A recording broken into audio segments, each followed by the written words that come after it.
करेंगे primary market का। तो कैंपस शूज बनाने वाली कंपनी कैंपस एक्टिव वेयर का कल यानी कि 26 अप्रैल से आईपीओ खुलेगा और इस आईपीओ से कंपनी की योजना 1400 करोड़ रुपए जुटाने की है। आईपीओ को लेकर कंपनी के सीईओ निखिल अग्रवाल अब खास बातचीत के लिए हमारे साथ जुड़ गए हैं। निखिल, स्वागत है आपका टीना स्वदेश पर, बहुत शुक्रिया समय देने के लिए। सबसे पहले निखिल, आपसे ये समझना चाहेंगे कि आईपीओ से जो आप रकम जुटाने जा रहे हैं उसका इस्तेमाल क्या करेंगे, और ये भी बताइए कि नॉर्थ में तो हम बहुत सारे स्टोर्स देखते हैं कैंपस शूज के भी, बहुत अच्छी प्रेजेंस है, लेकिन दक्षिण भारत की बात करें और अगर हम वेस्टर्न इंडिया की बात करें तो वहां पर विस्तार को लेकर आपकी योजनाएं क्या हैं? देखिए, जो हमारी ज्योग्राफिकल प्रेजेंस है, तो जैसे नॉर्थ में हम लोग का 55% बिजनेस आता है, रेवेन्यू आता है। ऐसे ही ईस्ट में जैसे वेस्ट बंगाल और नॉर्थ ईस्ट हो गया, वहाँ से लगभग 19% आता है। ऐसे ही अगर हम वेस्ट की बात करें, महाराष्ट्र और गुजरात की बात करें, तो 13 से 14% रेवेन्यू आता है। एंड सिमिलरली हमारा साउथ से लगभग 12 से 13% रेवेन्यू आता है। तो इसमें जिस प्रोपोर्शन में मार्केट ये प्लेस्ड है, क्लोज शू फुटवेयर की मार्केट जो स्पोर्ट्स की मार्केट है इंडिया में, तो जिस प्रोपोर्शन में वो मार्केट जैसे जैसे स्प्लिट हुई है पूरे इंडिया में, उसी प्रोपोर्शन में हमारा मार्केट शेयर है। फॉर एग्जांपल, साउथ में ओनली 15% मार्केट क्लोज शू मार्केट है, बाकी 85% market open footwear category market है, जैसे स्लीपर्स एंड सैंडल्स। तो जो 15% की मार्केट है उसमें हमारा शेयर 13% है, फॉर एग्जांपल। तो इस तरीके से जिस तरीके से मार्केट प्लेस्ड है इंडिया में, उसके प्रोपोर्शन में हमारा बिल्कुल बराबर का शेयर है। We are the market leaders, right. Now जो फंड रेज की हम बात कर रहे हैं, ये fund raise 100% offer for sale है। मतलब इसमें हमारे एक प्राइवेट इक्विटी पार्टनर्स हैं, वो 55% अपना स्टेक इसमें लगभग डाइल्यूट कर रहे हैं। And similarly from the promoter family we are diluting about 4%. तो even after listing, post listing, as a family we will continue to hold more than 74% share holding. तो ये एज अ फैमिली ऑल्सो हमारा एक this is the only business जो हम लोग करते हैं as a family, as a company. हम एक सिंगल फोकस्ड कैटेगरी ब्रांड है जो खाली स्पोर्ट्स एंड एथलीजर में कॉपरेट करते हैं, versus the other listed entities in India जो मल्टीपल कैटेगरीज में ऑपरेट करते हैं। तो उनके लिए फुटवेयर का business is category is only 10% of the revenue, whereas for sports shoes, and for campus it is obviously 100% because we are a single focus category. नमस्कार निखिल, मैं सृष्टि बात कर रही हूँ।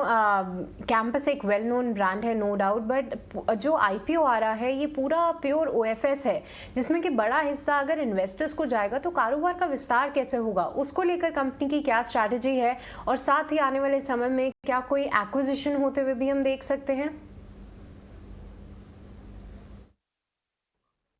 देखिए, ये मार्केट को अगर हम समझे स्पोर्ट्स शूज़ की मार्केट इंडिया में और ग्लोबली ऑल्सो, तो ये फास्टेस्ट ग्रोइंग कैटेगरी है सारी पूरी फुटवेयर कैटेगरी में।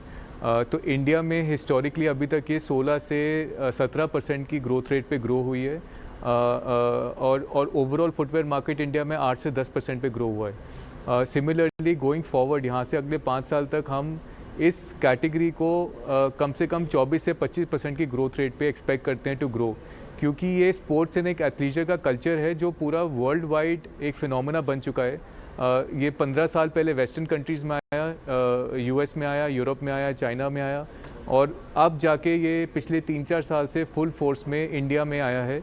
और इसी को हम लेवरेज करते हुए we are growing faster than the market, much faster rather than the market.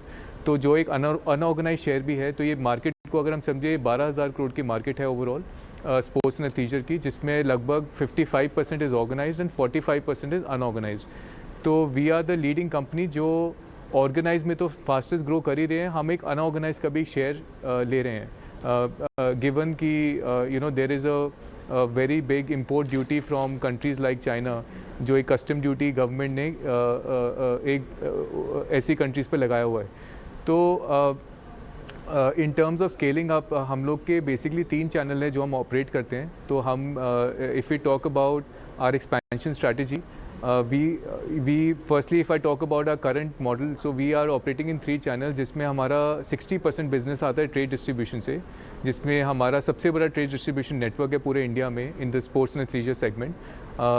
हमारे 400 डिस्ट्रीब्यूटर हैं, 18,000 प्लस जियो टैग रिटेलर्स हैं, जिससे कंपनी डायरेक्टली भी डे टू डे पे वार्तालाप करती है। और उसके अलावा हमारा एक D2C ऑनलाइन का बिज़नेस है जो 40% का रेवेन्यू देता है, जहाँ से 35% का बिज़नेस आता है ऑनलाइन से और 5% बिज़नेस आता है जो कंपनी के अपने स्टोर्स हैं, EBO स्टोर्स जो बोलते हैं, वहाँ से आता है। तो ये आज 60-40 का ऐसे स्प्लिट है हमारा ट्रेड डिस्ट्रीब्यूशन एंड D2C में। सो इन टर्म्स ऑफ एक्सपेंशन हम ऑलरेडी एक बहुत अच्छी ग्रोथ जर्नी पे चलते आ रहे हैं। हमने FY21 में वी क्लोज एट 711 करोड़ और FY20 में हमने 730 की सेल किया था। तो हमने only in 7 months of operations in the Covid year, हमें क्योंकि 5 महीने लॉकडाउन में थे तो 7 महीने मिले काम करने के लिए। उस 7 महीने में हमने पिछले साल के 12 महीनों जितनी सेल पूरी बराबर कर ली। सिमिलरली इस साल के 9 महीने में इन FY22 टिल दिसंबर हमने FY21 के नंबर को ऑलरेडी 15% से सरपास कर दिया है by doing a sale of 843 crore. तो as you can see and इसका रियल प्रूफ है हमारे वॉल्यूम में। अगर आप देखेंगे तो हमने 1 करोड़ 30 लाख पेयर बेचा वॉल्यूम इन FY21 इन 7 मंथ्स। वो हमने ऑलरेडी अभी तक 9 महीने में उसको हमने सरपास करके 13 मिलियन पेयर, मतलब 1 करोड़ 30 लाख पेयर से ज़्यादा बेच चुके हैं 9 महीने में। तो as you can see there is no dearth of demand और market, it's a complete wide space. जब हम सोचते हैं ये मार्केट के बारे में तो we are very bullish on the market and certainly we will grow faster than the industry. Nikhil, बहुत सारे आपने डेटा शेयर किए, अच्छा लगा, इतनी सारी चीज़ें आपको याद भी हैं। लेकिन बहुत ही आपने क्रूशियल चीज़ कही, वो ये कि 24 से 25% ग्रोथ को आप टारगेट कर रहे हैं। और हम थोड़ा सा स्टडी कर रहे थे आपकी कंपनी के बारे में, तो हमने ये देखा कि जो पैटर्न है कई साल से वो ऑलमोस्ट 20% एवरेज ग्रोथ की है। लेकिन एक जो कंसर्न जो निखिल पूरी इंडस्ट्री के लिए है वो ये है कि कमोडिटी का इन्फ्लेशन, इसे आप कैसे देख रहे हैं? और कंसिडरिंग दिस फैक्ट, आपको क्या लगता है कि आप जो ग्रोथ टारगेट कर रहे हैं या फिर अब तक की जो आपकी ग्रोथ रही है, क्या आप इसे आगे भी कंटिन्यू कर पाएंगे? So very interesting question. मैं आपको इसका पहले मैं आपको एक करेक्ट करता हूँ। पिछले 10 साल का अगर आप कंपनी का ट्रैक रिकॉर्ड देखेंगे, लास्ट 10 ईयर्स, तो हमने 27% CAGR ग्रोथ किया है कंपनी में लास्ट 10 ईयर्स से, मतलब year on year, which is a very high growth rate for any company. और कोई ऐसा कारण नहीं है कि हम उसको क्यों हम आगे मेंटेन नहीं कर सकते, there is no reason. तो हमारा वही ऑब्जेक्टिव है बेसिकली। अगर आप इन्फ्लेशन की बात करते हैं फ्रॉम FY21, तो पिछले 2 साल में अनफॉर्चुनेटली जो एक इन्फ्लेशन आया है वो हमने एज अ ब्रांड, इतनी ब्रांड में स्ट्रॉन्ग रेजिलियंस है और एक ब्रांड का पुल है कि हमने वो सारा MRP के थ्रू इंक्रीज़ लेके 50 रुपये से लेके 250 रुपये depending on the price point, हमने वो सारा इन्फ्लेशनरी प्रेशर आगे पास ऑन किया है। और उसका इम्पैक्ट आप देख सकते हैं हमारे वॉल्यूम पे। तो इतना MRP इंक्रीज़ करने के बाद भी, सारा इन्फ्लेशनरी प्रेशर पास ऑन करने के बाद भी हमने अपने वॉल्यूम को ग्रो किया है, सिग्निफिकेंटली ग्रो किया है।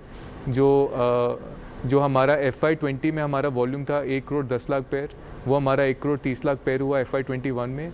और अभी 9 महीने में ऑलरेडी 1 करोड़ 30 लाख से ऊपर हो चुका है टिल ओनली 9 मंथ्स। अभी तो 1 क्वार्टर का रिजल्ट और आना बाकी है। तो आप देख सकते हैं कि इन्फ्लेशन को हमने बहुत ही खूबसूरती से हैंडल किया है।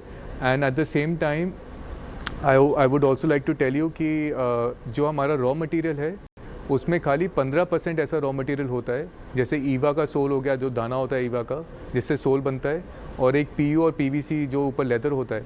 These are the only 2 raw material जो डायरेक्टली क्रूड से लिंक्ड है। बाकी जो रॉ मटेरियल है वो इनडायरेक्टली लिंक्ड है, जैसे लॉजिस्टिक्स हो गया, वो सब हो गया। तो जो डायरेक्ट लिंकेज है वो ओनली 15% है, इसलिए हम लोग उसको इतना आगे पास ऑन कर पाते हैं कंफर्टेबली।